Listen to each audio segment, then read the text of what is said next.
अस्सलाम वालेकुम students, welcome to JK SSB prep.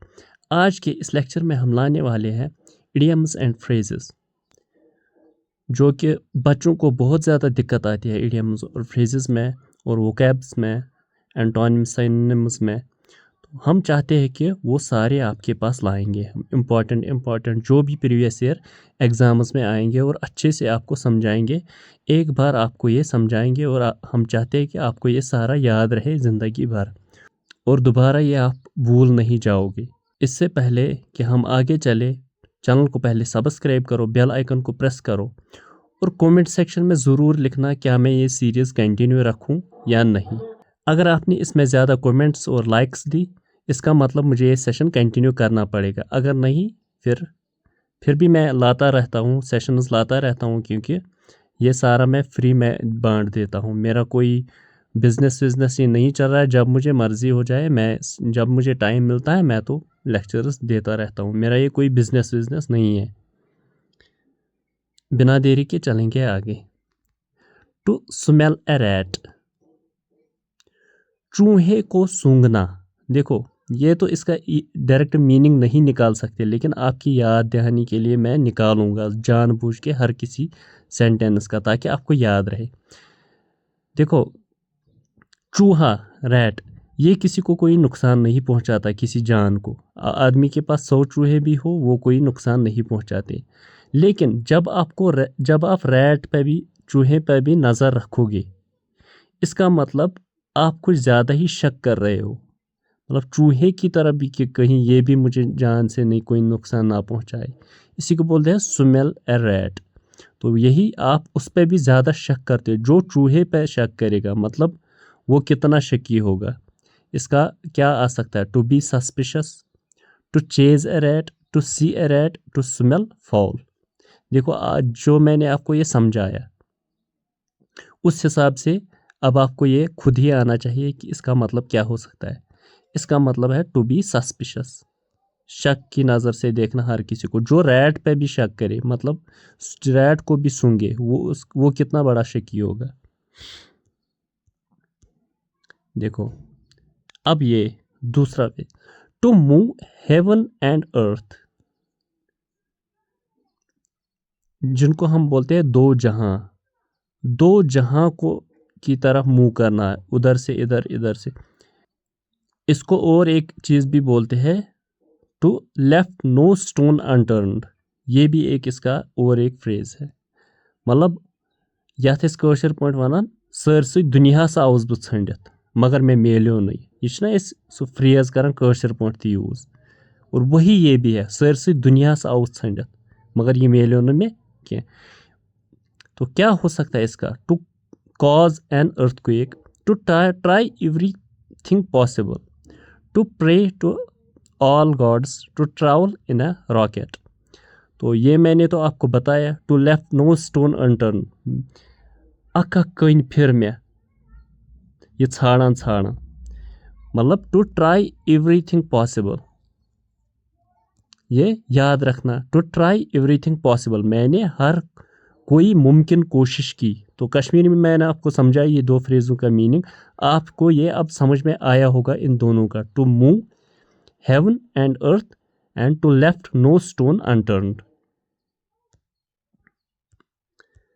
तीसरा, अब देखिए, to take someone for a ride, इसका क्या मतलब हो सकता है? तो ये मैं आपको ऐसे भी बता सकता हूँ कि सपोज कोई शख्स आपको फ्री में राइड क्यों देगा, मतलब उसका कोई हिडन एजेंडा होगा। ऐसे बोलता है ना, हंग तो मंगाई क्या दी सवार, हंग तो मंगाई।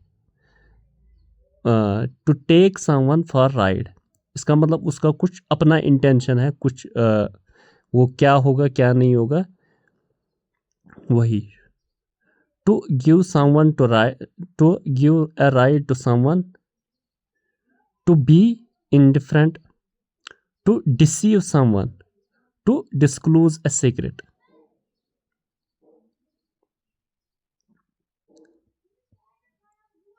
ये इसका आएगा टू डिसीव समवन, धोखा देना किसी को, हमें लग रहा है वो तो हमें राइड देता है इस बाइक पे या गाड़ी में या किसी पे या घोड़े पे भी। इन ए कोल्ड ब्लड, देखो इन ए कोल्ड ब्लड, सर्द खून, ये ऐसे लग रहा है सर्द खून, लेकिन ये अपोजिट में लगता है। सर्द खून मतलब यूजुअली हम यूज़ करते हैं किसी पर गुस्सा करना, किसी पर गुस्सा करना, जैसे cold blood murder. Cold blood murder क्या होता है? किसी को एग्रेसिवली मारना। होते हैं ना, मतलब इनोसेंट लोग होते हैं जिनको मारा जाता, उनका तो अब इस तरह से याद रख सकते हैं, उनका सर्द खून था, मतलब उनकी कोई गलती नहीं थी, उनको मारा गया। तो ये उनको मारा गया, इसलिए यूजुअली हम न्यूज़ में देखते हैं कोल्ड ब्लड मर्डर।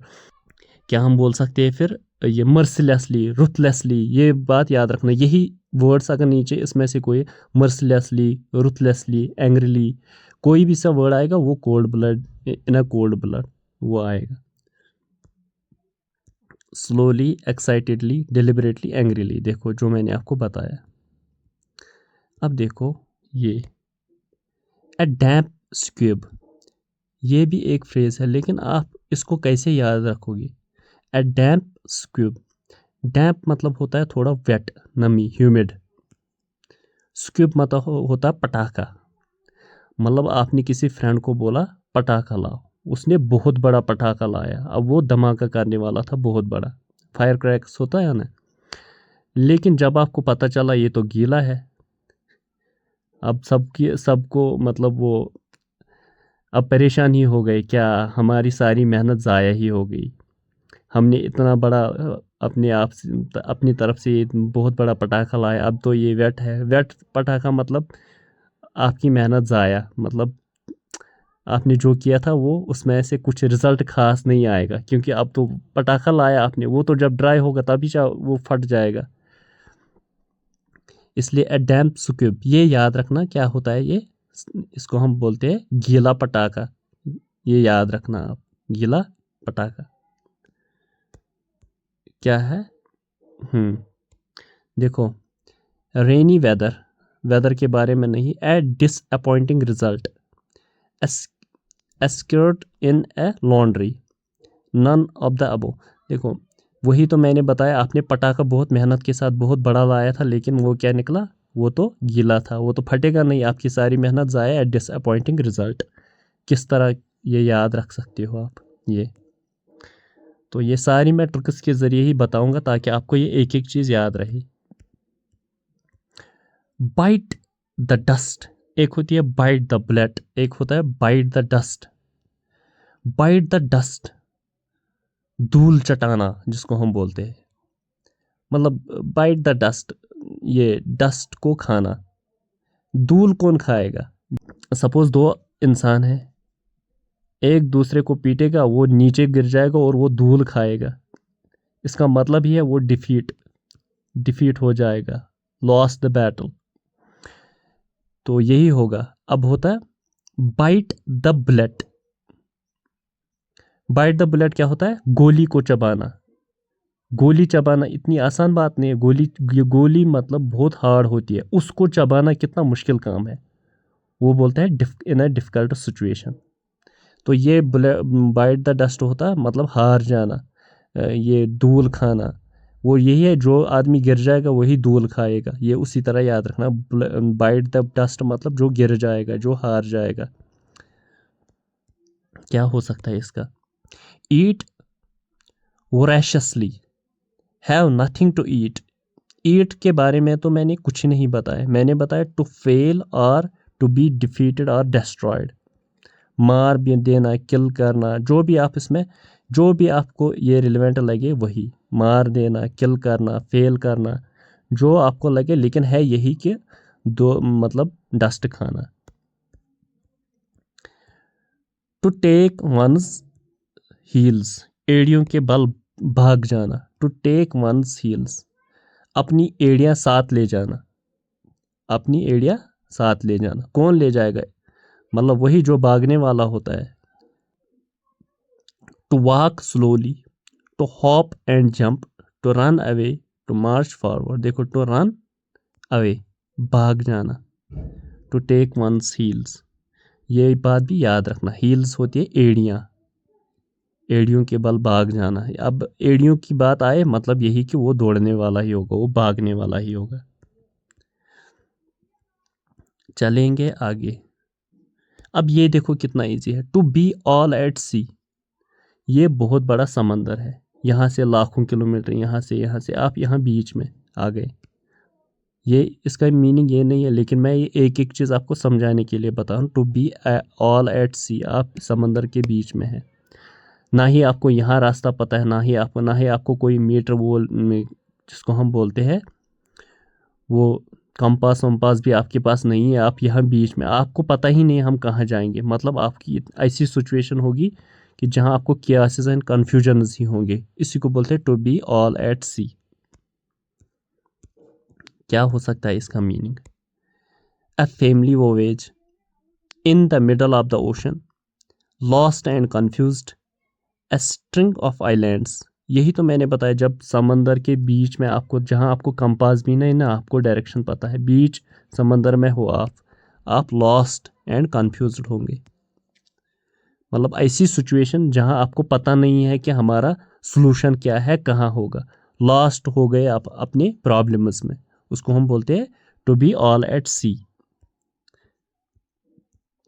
नौवा देखो, कोल्ड कंफर्ट। एक होता है कंफर्ट, कंफर्ट होता है आराम। कोल्ड क्यों? कोल्ड हमेशा, जहाँ भी मैंने बताया, cold blood, cold comfort, cold water, cold हमेशा नेगेटिव होता है। इसका हमेशा नेगेटिव मीनिंग ही निकालना। कोल्ड कंफर्ट मतलब आराम, कोल्ड कंफर्ट मतलब वो आराम जो आरामदेह नहीं है, लेकिन चलने काम चलाओ आराम है। सपोज देखो, इसको मैं कैसे समझाऊंगा, जिसको हम कश्मीरी में बोलते हैं ना आसने निश बेहतर। ना आसने निश बेहतर क्या होता है? देखो, सपोज आप अभी गए किसी दूर, सपोज जम्मू गए, वहाँ रेलवे स्टेशन पे आपको रुकना पड़ेगा। ट्रेन बहुत देर में आएगी, आपको रेलवे स्टेशन पे आपको सोना पड़ेगा। तो कोई आदमी आएगा, आपको बोलेगा यहाँ हमारे पास एक हॉल है जहाँ 10-30 आदमी हैं, वहाँ आप आराम कर सकते हो इतनी टाइम में। तो रेलवे स्टेशन से बेहतर है यही। लेकिन और एक कंफर्ट होता है जहाँ आपका एक अच्छा सा रूम, बेडरूम होगा, बाकी चीज़ें होंगी, शांति होगी। तो लेकिन इस रेलवे स्टेशन से बेहतर है ना आप किसी हॉल में बैठो जहाँ 10-30 आदमी होंगे, शोर भी होगा, बाकी चीज़ें भी होगी, लेकिन थोड़ा बहुत इससे आसाइश होगी। इसी को बोलते हैं कोल्ड कंफर्ट। मतलब कंफर्ट है लेकिन उतना कंफर्ट नहीं। Foolish proposal, slight satisfaction, dissipation and absurdity. देखो, स्लाइट सेटिस्फैक्शन, उतना भी सेटिस्फाई नहीं, लेकिन थोड़ा बहुत तो मिला, कुछ ना कुछ तो मिला। ए बोल्ट फ्रॉम द ब्लू। देखो, आपको दो चीज़ें जोड़नी पड़ेंगी, उसके लिए एक बोल्ट यूज़ होता है। क्या लगता है? बोल्ट। बोल्ट आपने सुना है, वो इस तरह होता है ना, बोल्ट। फिर हम दो चीज़ों को जोड़ते हैं, उसमें बोल्ट, नट बोल्ट लगाते हैं। और फ्रॉम द ब्लू, लेकिन जो दो चीज़ें आपको इमरजेंसी में जोड़ने हैं, दो चीज़ें आपको इमरजेंसी, आपको ये बोल्ट नहीं मिला, आप क्या ब्लू को ही बोल्ट बनाते हो? मतलब हाइपोथेटिकली, मतलब इमरजेंसी में आप कुछ भी करते हो, बोल्ट बनाते हो, कुछ भी करते हो। तो इसका क्या हो सकता है? An unexpected event, an unpleasant event, a delayed event, an inexplicable event. देखो, जो मैंने आपको बताया कि आपको कोई इमरजेंसी पड़ी, आपको कोई बोल्ट की ज़रूरत पड़ती है, तो यहाँ इवेंट्स के बारे में हो। तो एन अनएक्सपेक्टेड इवेंट मतलब सडन इवेंट आप बोल सकते हो, इमरजेंसी या बाकी चीज़ें जो आपको, मतलब इसी से आप थोड़ा रिलेट कर सकते हो। थोड़ा ज़्यादा मीनिंग नहीं रहे, लेकिन हो सकता है आपको इस तरह से याद रहे कि बोल्ट फ्रॉम द ब्लू मतलब अनएक्सपेक्टेड या सडन इवेंट, कोई ऐसा इवेंट जो अनएक्सपेक्टेड हो जाए या सडन हो जाए। चलेंगे आगे। Ram is very calculative and always has an axe to grind. उसके पास हमेशा एक्स मतलब कुल्हाड़ी, ग्राइंड मतलब चूरमा बनाना, पीसना। तो एक्स टू ग्राइंड क्या होता है? उसके पास हमेशा हथियार होता है कि सपोज कोई इशू होता है, कोई इशू, वो क्या करता है, वो इसको अपने तरीके से ग्राइंड करता है, फिर पेश करता है लोगों के पास। यही होता है ना, एक्स, किसी के पास एक्स होती, कोई इशू होता है, वो इसके पास एक्स होती है, जब भी कोई इशू लाता है वो उसको एक्स से ग्राइंड करता है और अपनी बात ही पेश करता है, हमेशा अपनी ही राय देता है और दूसरों को फोर्स करता है कि ये मेरी राय पेश करो। कि अब यही याद रखना, सपोज आपके पास एक्स कुल्हाड़ी है, जो भी चीज़ें आपको ज़रूरत है आप उसको अपनी तरीके से मोल्ड करते हो, क्योंकि आपके पास कुल्हाड़ी है, आप तो कुछ भी बना सकते हो, किसी भी चीज़ को, कुल्हाड़ी है आपके पास। तो क्या होगा, fails to arouse interest, has a private agenda, works for both sides, has no result. देखो, हैज़ अ प्राइवेट एजेंडा, जो मैंने आपको अभी बताया कि उसके पास एक, वो कुछ भी अपने तरीके से करता है, अपने तरीके से, उसका अपना मतलब होता है। ये उसी तरीके से याद रह सकता है आपको, एक्स टू ग्राइंड क्या होता है, अपनी कुल्हाड़ी, अपनी तरीके से सब कुछ प्रॉब्लम्स बनाना, अपने तरीके से सोचना, ताकि लोगों को, इसी तरह से लोगों को आप डिसीव कर सकते हो, क्योंकि आपको अपनी वो होती है ना एजेंडा, हिडन एजेंडा, आप उसी तरीके से फिर करते हो पूरे। चलेंगे आगे। अब देखो और एक, no gain saying, no gain saying, gain के मतलब हासिल, सेइंग बोलने में मुझे कुछ नहीं जाता, बोले I will always speak truth, क्योंकि बोलने में मुझे कोई कुछ नहीं करेगा, ना ही मुझे किसी के साथ लेना देना है, मैं जो बताऊंगा सच ही बताऊंगा। No gain saying the fact that the country is in difficulties.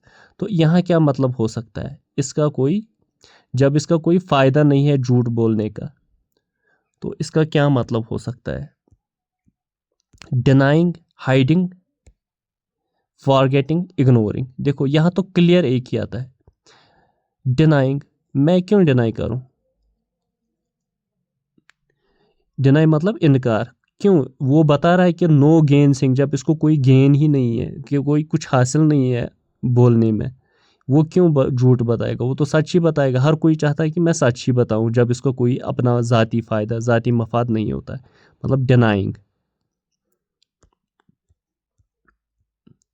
चलेंगे आगे।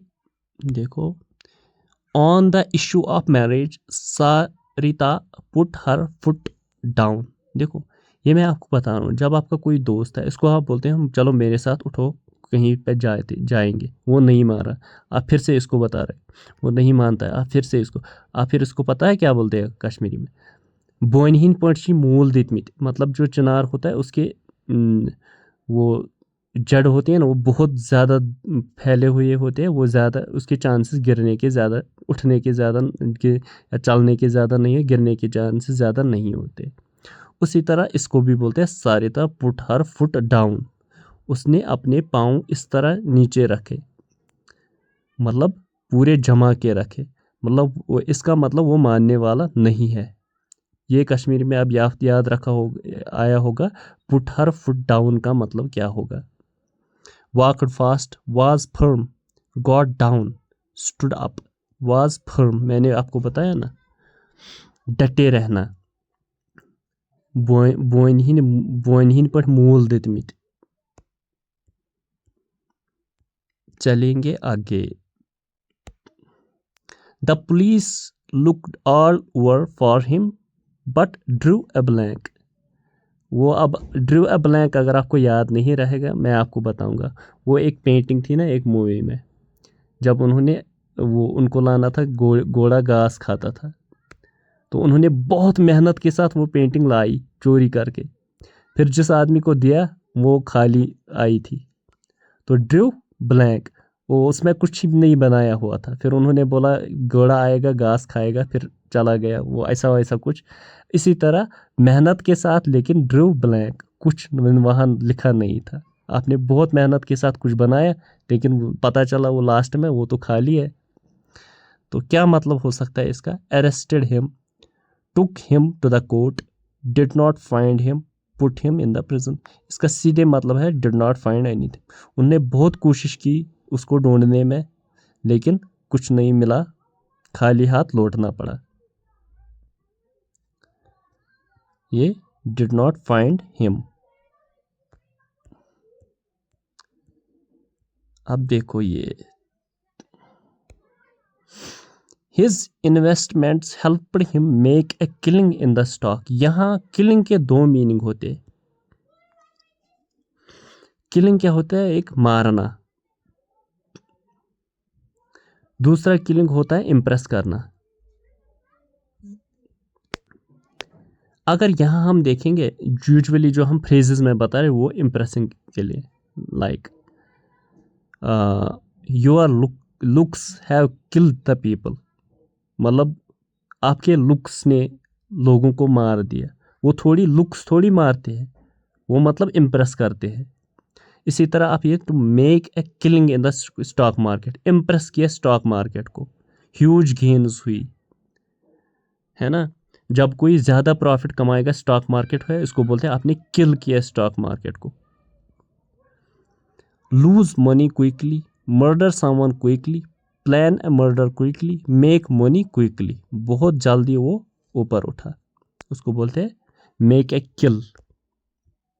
सो मुझे कमेंट सेक्शन में लिखो ये सेशन आपको कैसा लगा. अगर आपको ये सेशन अच्छा लगा, सेशन बहुत लंबा हो जाएगा, इसके बाद नेक्स्ट लेक्चर बहुत लंबा हो जाएगा, और आपको ये सारी फ्रेजेस मैं कंप्लीट करवा के ही रखूँगा, और इसके बाद वोकैब्स पे भी सारा फोकस हो जाएगा.